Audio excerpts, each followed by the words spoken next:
전화위복 이런 제목으로 말씀을 드리고자 합니다. 조금 감기 몸살이 좀 심하게 와서 목이 조금 울리더라도 여러분께서 양해해 주시고, 오늘 기도의 인도는 불의 사자 임병철 목사님이 이후에 기도 인도하겠습니다. 지금 목 상태가 좋지 않아서 제가 좀 마이크를 가까이 대고 이야기할 테니 그렇다고 좀 졸지 마시고. 성경에 보면 세 가지 적이 나옵니다. 자, 이적, 다음에 기적, 표적, 이 세 가지가 나와요. 근데 어떤 때는 기적이라고, 어떤 때는 이적이라고, 어떤 때는 표적이라고. 헬라 말에 보면 기적은 듀나미스 이래가지고, 듀나미스 이래서 권능으로 표현되는데, 기적이라는 단어로 번역된 곳은 전체 세 군데밖에 없습니다. 신약 성경은 데살로니가후서 2장 9절에 보면 거짓된 기적 이래서 기적이라는 단어는 전체 한 3번 정도 번역되어 있고, 그리고 이적이라는 단어는 42번, 표적이라는 단어는 59번 번역되어 있습니다. 근데 이적과 표적은 같은 단어로, 헬라어 단어도 같은 단어로 세메이온이라는 단어로 쓰고 있습니다. 세메이온은 사인이 있죠. 어떤 간판에 보면 이것이 앞으로 어디로 갈 것이라고 표지판이 있죠. 그 표지판을 사인이라고 부르는데 이 사인에서 세메이온이라는 말이 나왔습니다. 번역을 하면서 똑같이 표적, 이적을 구별해서 어떻게 썼는지 우리가 이렇게 확인해 보려면 모두가 애매한 확실한 대답을 주지 못합니다. 그런데 제 나름대로는 이렇게 나눠 봅니다.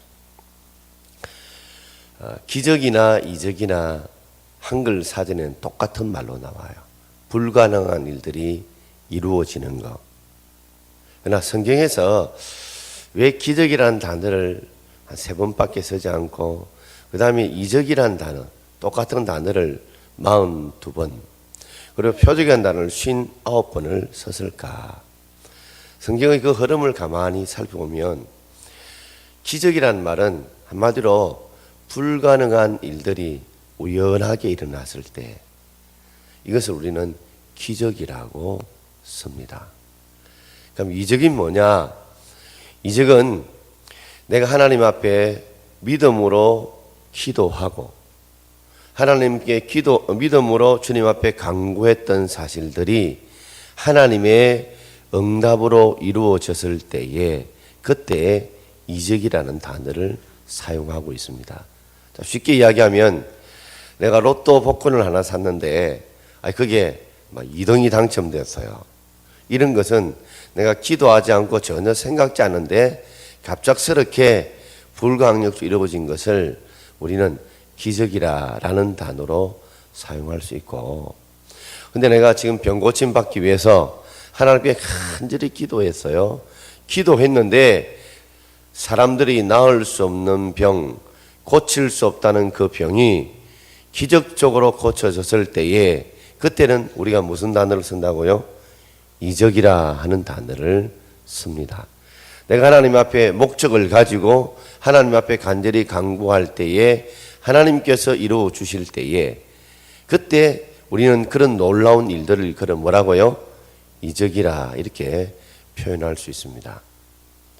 오늘 본문의 내용을 보게 되면 사도 요한이 예수님의 첫 번째 기적을 기록하고 있습니다. 이적을 기록하고 있어요. 그건 바로 물이 포도주가 된 그런 이적을 기록하고 있는데, 특별히 여기서 이적이라는 단어를 쓰지 않고 무슨 단어를 쓰냐면 첫 번째 표적이다. 첫 번째 표적이다라는 단어를 썼습니다. 이적이나 표적이나 헬라어로는 똑같은 세메이온이라는 똑같은 말이에요. 근데 이 표적이라는 말을 왜 썼을까 할 때에 이 표적이라는 말은 뭔가 예수님이 어떤 분이신가를, 그가 어떤 분이신가를 밝혀주기 위해서, 그가 어떤 분이라는 것을 드러낼 때에 쓰여지는 놀라운 일들을 쓸 때 뭐라고요? 표적이다.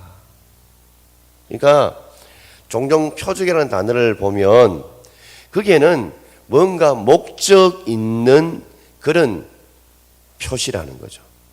목적이 있는 이적, 목적이 있는 이적을 뭐라고요?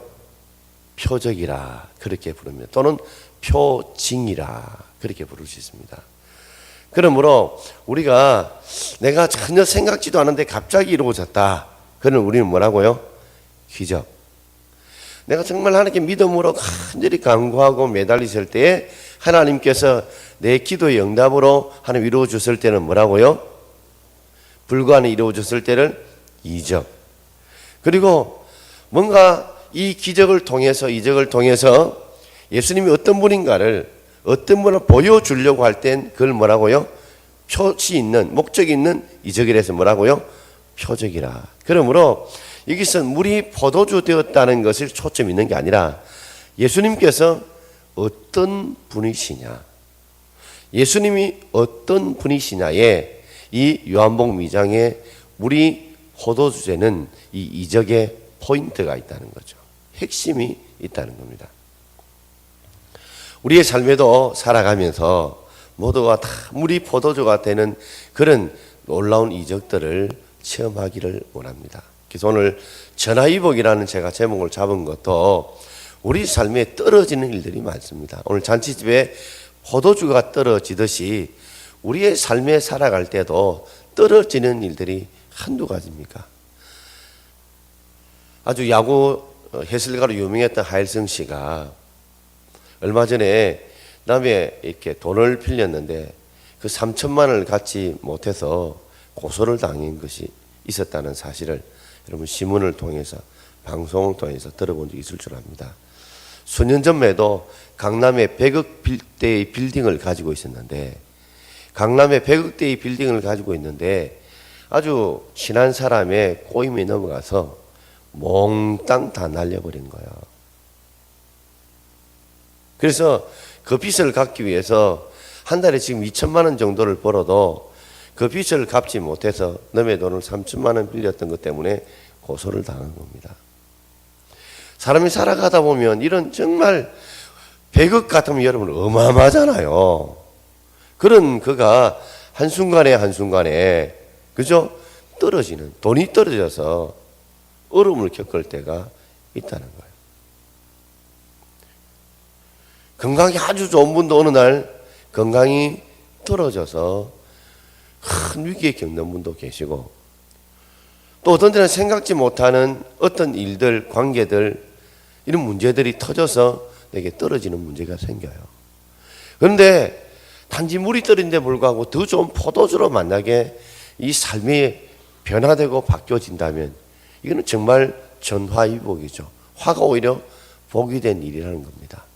오늘 어떻게 해서 전화위복이 이루어지는지를 세 가지로 한번 묵상해 보고자 합니다. 자, 첫 번째는 예수님을 찾고 간구해야 합니다. 오늘 3절 말씀을 우리 함께 읽어보겠습니다. 포도주가 떨어진지라 예수의 어머니가 예수에게 이르되 저들에게 포도주가 없다 하니. 자, 잔치집에 포도주가 떨어졌어요. 중동에는 물이 귀합니다. 그러다 보니까 포도주를 집집마다 담궈 놓아요. 근데 잔치집에서 꼭 있어야 될 게 뭡니까? 포도주입니다. 경상도에서는 잔치집에 꼭 뭐가 있어야 돼요? 예? 예. 잔치집에 뭐가 있어야 돼요? 잔치 안 해보셨나? 그렇죠. 맨날 우리가 뭐 잔치집에 돈 주고 뷔페에서 음식 받다 보이. 그러면 전라도 음식 중에 뭐가 꼭 있어야 돼요? 잔치집에. 그거는 잘 맞추네. 전라도 음식 가면 잔치집에 꼭 뭘 내놔야 돼요?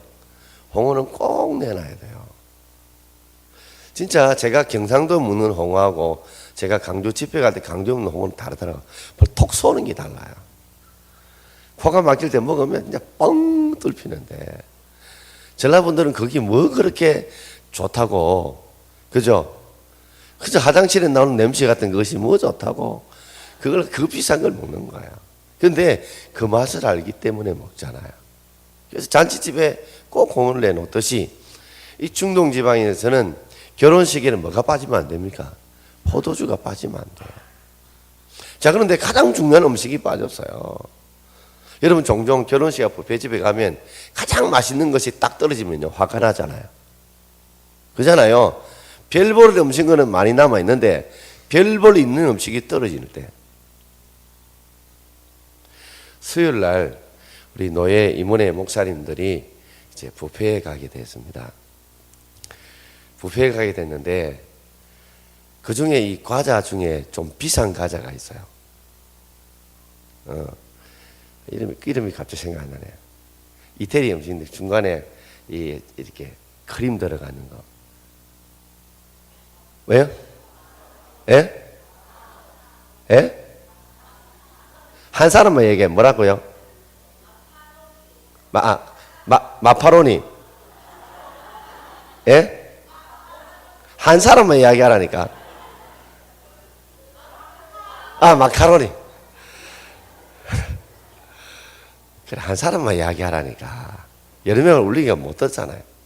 자, 마카로니. 맞아요? 마카롱입니까? 알았다 치고. 아니, 거기 뷔페집에 한 8개 나왔어요.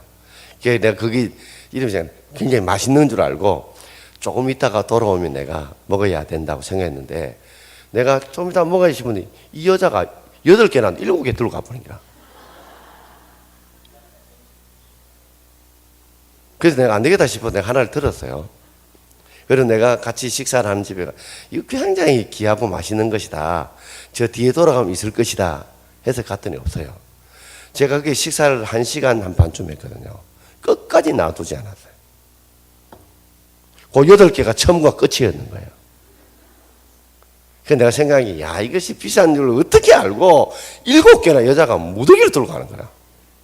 근데 그 사이에 그래도 하나를 내가 들고 갔기 때문에 1시간 반 동안 내 하나를 먹게 된 거야.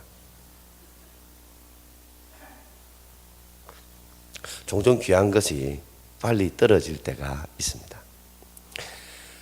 떨어지는 것은 우리로 보면 참 불행이에요. 슬픔이에요. 고통이에요. 이번에 수능 시험 친 우리 학생들, 학부모님들, 오늘 수능생이 하나도 안 보이네요. 아마 모두가 오늘 빗물과 같이 울었을 거예요. 1등급 받느라도 3등급, 4등급, 어쨌든 한마디로 자기 등급의 2-3등급은 다 떨어졌대요. 안심하십시오. 다 같이 떨어졌어요. 그러니까 쉽게 나온다 해놓고 이번에는 완전 진짜 어렵게 나서 물수능이 아니라 불수능, 풀수업 문제가 등급이 많이 떨어졌다는 거예요. 그러니 참만 떨어진 것은 좋은 일이 하나도 아니잖아요. 딱 떨어지기가 좋을 때가 물가가 떨어지는 거. 그잖아. 이거는 좀 좋지만 우리의 삶에서 뭔가 우리 지위가 떨어지고 물질이 떨어지고 건강이 떨어지고 좋은 건 아니죠. 그러나 이 떨어짐이 그 자체로는 정말 우리를 힘들게 만들지만, 그러나 그 떨어짐 때문에 우리는 하나님 앞에 나올 수 있고 우리 하나님 앞에 기도할 수 있는 줄 믿습니다. 떨어짐이 없다면 우리가 하나님 앞에 기도하고 매달릴까요? 내가 늘 건강하면 하나님께 정말 부르짖어 기도할까요? 내가 물질이 떨어지지 않으면 넉넉하면 내가 하나님 앞에 기도할까요?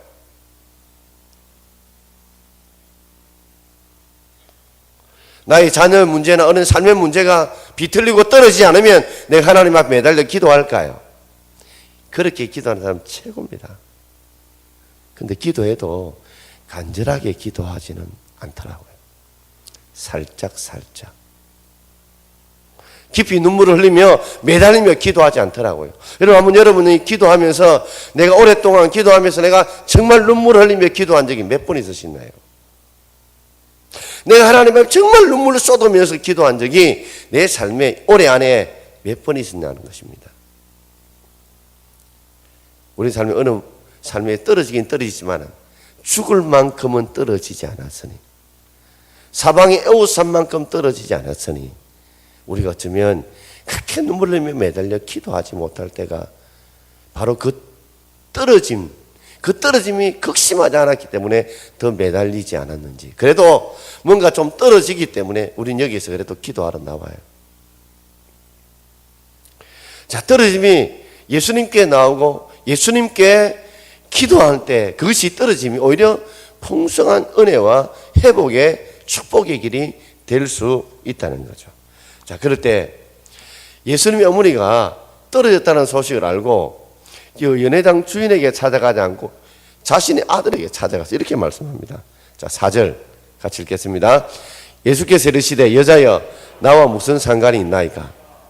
그러자 여자여 이 말은 아니 아들이 엄마 보고 여자여가 뭐야 하는데 이 히브리 여자의 인사는 왕이 왕후에게 칭할 때 하는 말이 여자여라는 말이에요. 아주 여성에 대해 극존칭으로 하는 말입니다. 아니 연회장에 포도주가 떨어진 거하고 내하고 무슨 상관입니까? 내가 연회장 결혼식 주인도 아니고 손님인데 내가 무슨 상관이 있습니까? 그렇지만 지금 이 상황에서 이 포도주를 가지고 올 상황이 못 되는 거야. 그러니 비록 예수님이 자신의 육신의 아들이었지만 그러나 이분이 하나님의 아들이라는, 예수 그리스도가 육신의 아들이지만 하나님의 아들이라는 것을 분명하게 알았기 때문에 예수님께 찾아가서 이분은 하나님의 아들이기 때문에 기적을 베풀 수 있다. 기적을 베풀 수 있다는 걸 알고 예수님께 찾아가는 거예요. 그리고 예수님께 포도가 떨어졌다는 이야기를 하게 되고 예수님은 여자여 어머니여 이 포도주 쩔인 거하고 내가 무슨 상관입니까? 나는 지금 연회장 주인도 아닌데. 그러나 이 문제를 예수님이 풀 수 있다는 확신을 가지고 오늘 예수님의 어머니 마리아가 예수님께 말했던 것입니다. 우리도 마찬가지입니다. 예수님이 어떤 분인가를 알아야 돼요. 세상에 많은 사람은 예수님은 그저 나사렛에서 산 목수다 불구하는 그런 마음으로 주님을 찾아가면 아무런 기적이 없습니다. 그러나 예수님, 비록 동정녀 마리아를 통해서 태어난 육신의 아들이지만 그 예수님이 하나님의 아들이라는 믿음을 가졌던 그 어머니 마리아는 예수님께서 하나님의 아들이기 때문에 예수님께서는 말씀으로 천지를 만드신 하나님의 아들이기 때문에 물을 포도주로 만들 수 있다는 믿음을 가지고 찾아갔고 간구했기 때문에 이런 기적이 일어난 줄 믿습니다, 여러분. 그래서 우리가 지금 요한복음을 우리가 탁세 동안에 묵상하는 이유 왜냐하면 정말 우리가 예수님을 좀 더 깊이 확실하게 알아야 우리가 기도할 때 더 간절하게, 더 확실하게, 더 믿음으로 우리가 기도할 수 있다는 겁니다. 템플이라는 목사님이 캠브리지 대학에서 설교를 부탁을 받았는데 그 캠브리지 안에서 설교를 하는데 무슨 제목으로 할까? 기도 응답에 대한 제목을 가지고 설교를 했어요. 그랬더니 한 캠브리지 학생이 나와서 하는 말이 아니 요사이 같은 세상에 기도 응답이 있다고 생각하십니까? 그것은 우연입니다. 그래서 우연의 일치라는 말이 있지 않습니까? 기도는 우연히 일치로 이루어지는 겁니다. 그러므로 기도는 요행이지 기도는 응답이라는 단어를 써서는 안 됩니다. 그러자 템플 목사님은 당황하지 않고 그 청년에게 그렇게 말했대요. 그렇게도 생각할 수 있겠군요. 그런데 이상한 것은 내가 기도하지 않으면 우연 같은 요행이 일어나지 않고 내가 기도하면 우연 같은 요행이 일어난다는 거야. 그러니 내가 기도할 수밖에 없다는 겁니다. 학생도 한번 하나님 앞에 예수님을 믿음으로 한번 기도해 보세요. 그러면 학생이 우연이라고 요행이라 하는 것들이 기도하면 일어나고 기도하지 아니라는 걸 통해서 하나님이 어떤 분이라는 것, 우리의 기도를 들으시고 우리에게 응답하신다는 것을 체험할 수 있을 것입니다 라고 했대요. 요새 우리 학생들과 청년들과 성도님들이 기도에 확신들이 없는 것 같아요. 정말 하나님께 기도하면 응답을 주신다면 이 자리가 차고 넘쳐야 되고, 그죠? 우리의 기도가 더 뜨겁고 차고 넘쳐야 되는데 점점 기도의 자리에 멀어지는 것 중에 하나가 기도는 우연히 이루어지는 것, 우연의 일치로 이루어진 것, 혹 이런 생각을 가지고 있지 않습니까? 그렇다면 우리가 아직도 예수님이 어떤 분인가를 명확하게 알지 못하고 우리 하나님이 어떤 분인가를 확실하게 알지 못하고 있기 때문에 그렇습니다. 우리 위해 십자가에 죽으신 예수 그리스도, 이 땅에 인간의 몸을 누시고 우리를 위해 십자가에 죽으신 그분은 자기의 죄 때문에 죽은 것이 아니에요. 그분은 우리 죄를 대신하기 위해서, 우리 죄를 용서해 주시기 위해서 짐승의 제사로 하나님 앞에 용서받는 것이 아니라 온 인류의 죄를 대신 지시고 십자가에 죽기 위해서, 우리 죄를 구원하기 위해서 이 땅에 오신 줄 믿습니다. 그분이 하나님의 아들인 줄 믿습니다. 그분이 메시아인 줄 믿습니다. 이 확실한 믿음을 가지고 우리가 기도해야 우리의 기도가 하나님의 더 큰 응답으로 이루어질 수 있는 줄 믿습니다. 자, 두 번째는 마리아가 이렇게 말하죠. 예수님 말씀에 철저히 순종하라고. 자, 오늘 5절 말씀을 함께 읽겠습니다. 그 어머니가 하인들에게 이르되 너희에게 무슨 말씀을 하시니 그대로 하라 하니라. 사람들은 종종 논리에 벗어난 일들, 이성의 판단으로 벗어난 일을 하면 왜요? 무엇 때문에? 왜요? 무엇 때문에? 하는 원망과 불평 섞인 말들을 하게 됩니다. 결국 광야 생활하면서 이스라엘 백성들이 결국 가나안 땅에 못 들어가는 이유는 뭘까요? 왜 이런 일을 시킵니까? 왜 이렇게 하십니까? 이것 때문 아니에요.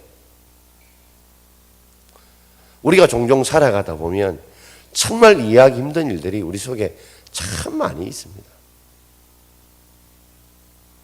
제가 오늘 새벽에도 말씀을 드렸듯이 어쩌면 수능을 열심히 공부했는데 나름대로 결과가 좋게 나올 수도 있어요.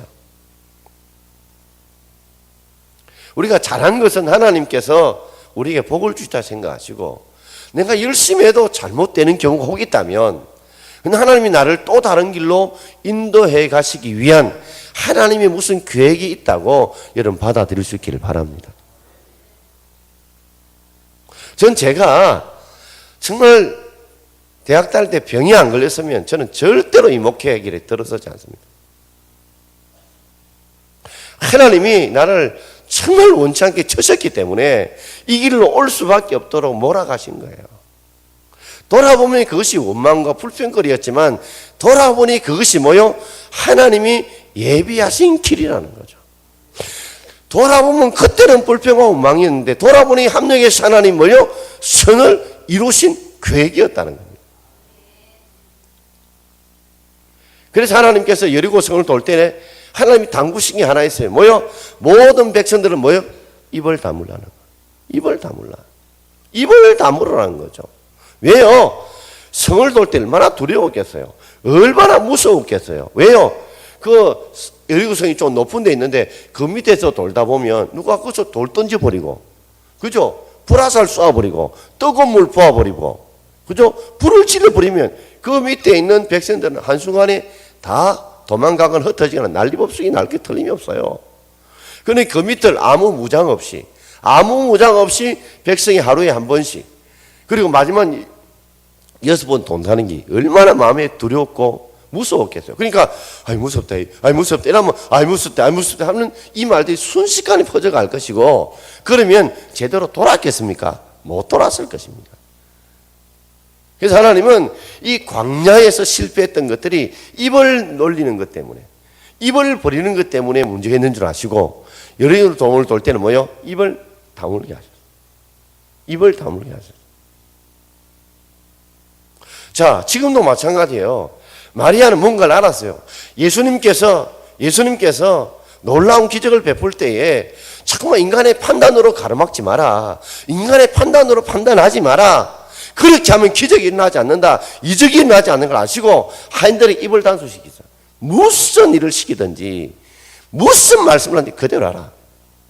왜 해야 됩니까? 뭐 때문에 묻지 말라는 거죠. 시키는 대로 하라는 거죠. 토달지 말라는 겁니다. 자, 7절 같이 읽어봅시다. 7절입니다. 예수께서 그들에게 이르시되 항아리에 물을 채우라 하신즉 아기까지 채우니. 자, 그게 돌항아리가 6개 있었어요.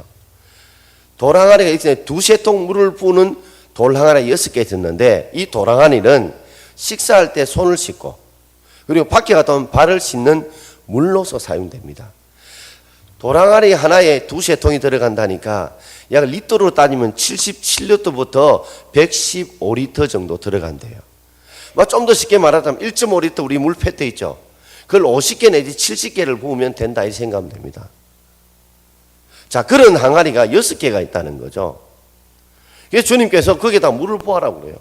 그래서 물을 길러와서 어디까지요? 아귀 또는 이제 아구라고 그랬죠. 입구까지 꽉 채우라는 거죠. 자, 왜 하는지 모르지만 어쨌든 아구까지 채웠어요.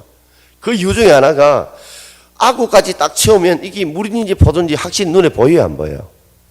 보여요, 안 보여요? 확실히 보입니다.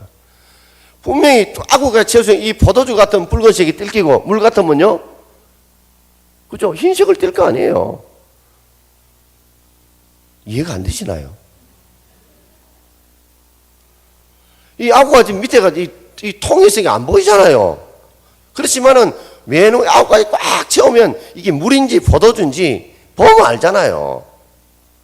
주님은 확실하게 이것을 보여주길 원한 거예요. 아구까지 꽉 채워라. 자, 그리고 채워놓고 예수님 뭐 딴 것 안 했어요. 그 다음 이 말씀 하셨어요. 8절 같이 읽겠습니다. 이제는 떠서 연회장에게 갖다 주라 하심에 갖다 주었더니, 종들은 이걸 갖다가 두세 통 들어가는 항아리 엿을 갖다 주라니까 그냥 갖다만 주었어요. 보니까 자기들 뭐요? 아구까지 찼으니까 뭐요? 약간 출렁거리니까 조심조심해서 갖다 주었겠죠. 갖다 줄 때 여전히 물이었어요. 그들 속에는 세 가지 나름대로 의심이 들었을 거예요. 먼저는 정말 비정상적인 말씀이다. 왜? 발 씻는 물이요, 그죠? 손 씻는 물을 이걸 왜 갖다 주라느냐. 지금 포도주가 떨어졌는데 포도주 갖다 줘야지 왜 물을 갖다 주느냐. 이게 뭐 예수님 잘못된 거 아닐까. 그리고 포도주가 떨어졌으면 어떻게 돼요? 빨리 누구한테 좀 빌려오든지 안 그러면 사고든 이래야 정상이죠. 그런데 예수님이 시킨 질문은 포도주 좀 사온나, 포도주 좀 어디 가서 빌려오나 이 말이 아니고 물을 채우라 했어요. 물을 채우라.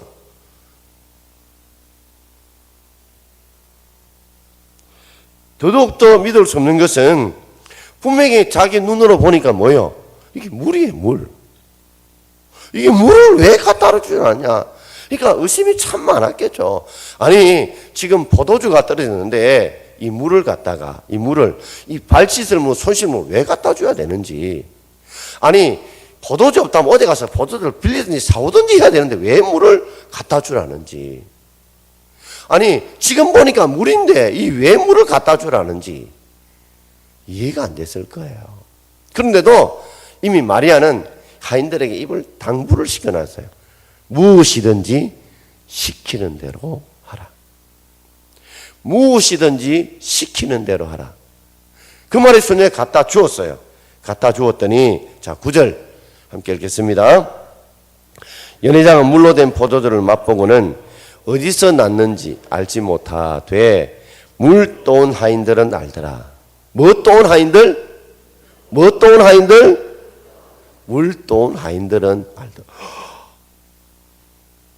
분명히 우리가 물 갖다 주는데 그게 뭐로 바뀐 거예요? 포도주로 바뀐 거야. 여러분, 우리가 종종 살아가면서 우리 하나님의 역사는 과학을 그리고 상식을, 이성을 기반으로 하지만 그걸 초월하십니다. 그걸 초월하십니다. 한 번씩 보면 진흙탕에 뻘탕에 이 연꽃들 피면요, 그 뻘탕에서 뭐요? 하얀 핑크빛한 그런 연꽃이 피고, 분명히 푸른 채소를 쏘가 먹었는데 내는 젖은 뭐요? 하얀색 우유를 내고. 이게 어떻게 설명할 거예요? 무엇으로 설명할 거예요? 오늘 보세요. 진짜 너무 얼마나 이뻐요. 물만 줬어요, 물만. 그죠? 그릇만 줬는데 이렇게 그 안에 만약에 이 붉은색이랑 붉은색을 염료를 색깔을 주가 이렇게 만드는 겁니까? 푸른색 색깔을 주가 이렇게 염료를 주가 만드는 거예요.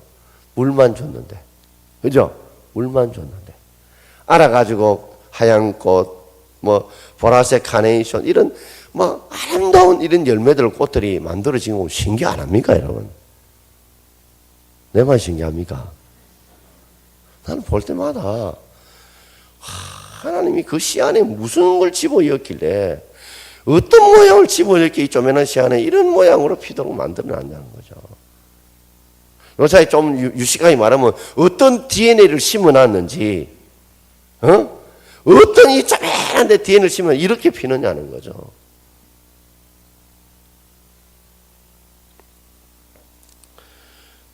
여러분, 하나님 능력을 제한하지 말기를 바랍니다. 내가 안 된다고 하나님이 안 되는 거 아니잖아요. 내가 안 된다고 하나님이 안 되는 거 아니잖아요. 저는 보면 씨는 못 속인다는 말이 있듯이 자식들이 닮는 거 보면 신기하다 싶어요. 어릴 때 제가 이게 저희 신혼 때 애 잘 됐다 보면 큰아들은 내가 자는 게 둘이 배는 똑같은 거야. 막. 어떻게 가르치는 자는 보면 똑같은 거 이렇게. 내가 그 사진을 보고 씨는 속일 수가 없구나. 어떻게 이렇게 똑같이 내가 가르치지도 않았는데. 야, 니 오늘 팔 벌리고 자라. 그래, 같이 사진 찍자. 이런 생각도 안 했는데. 참 보면 진짜 하나님이 우리에게 DNA를 어떻게 심어놨는지 너무너무 신기해요. 이걸 보면 하나님이 하신 일 헤아릴 수가 없다는 거예요. 오늘 우리가 믿는 하나님이 그런 하나님인 줄 믿습니다. 전능하신 하나님인 줄 믿습니다. 그 하나님이 우리에게 그냥 포도주가 주는 게 아니에요. 마지막 10절 한번 읽어볼까요? 10절입니다. 말하되 사람마다 먼저 좋은 포도주를 내고 잠시 취한 후에 낮은 것을 내거늘 그들은 지금까지 좋은 포도주를 두었도다 하니라. 아멘. 보통 사람이 취하면 나쁜 거 주는데 정신 맑을 때 좋은 거 주고, 그런데 오히려 나중에 더 좋은 포도주를 준다는 거죠. 우리 예수님께서 포도주를 주셔도 그냥 포도주가 아니라 더 좋은 포도주를 우리에게 주시기를 원하십니다. 더 좋은 걸 주시기 원한다는 거죠.